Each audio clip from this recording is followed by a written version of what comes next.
एक छोटा सा बंदर था जिसका सपना था भगवान केदारनाथ के दर्शन करना, लेकिन उसके पास पैसे नहीं थे। उसने ठान लिया कि चाहे जैसे भी हो वह पैसे जोड़ेगा। बंदर कभी लोगों की दुकानों पर काम करता, कभी भिक्षा मांगता, तो कभी अखबार बांटता, यहां तक कि पिज्जा की दुकान पर भी काम करने लगा। दिन रात की मेहनत से उसने धीरे धीरे पैसे जमा किए। पैसे इकट्ठे होने के बाद बंदर पैदल ही केदारनाथ की यात्रा पर निकल पड़ा। रास्ता कठिन था, पहाड़ ऊंचे थे, मौसम कभी ठंडा तो कभी बरसाती, लेकिन उसके दिल में भगवान भोलेनाथ के दर्शन की लगन थी।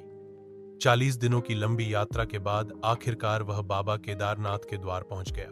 वहां पहुंचते ही उसने बाबा के सिर पर जल चढ़ाया और फूट फूट कर रो पड़ा। उसकी आंखों में भक्ति, श्रद्धा और वर्षों की मेहनत का सागर उमड़ पड़ा। लोग उसे देखकर भावुक हो गए, सबने उसे प्यार और सम्मान दिया। राह चलते लोग उसके चरणों में भक्ति से झुक गए, लेकिन बंदर का दिल अभी भी उदास था। उसने सोचा, इतना लंबा सफर, इतनी मेहनत, पर मुझे किसी ने लाइक और सब्सक्राइब तक नहीं किया।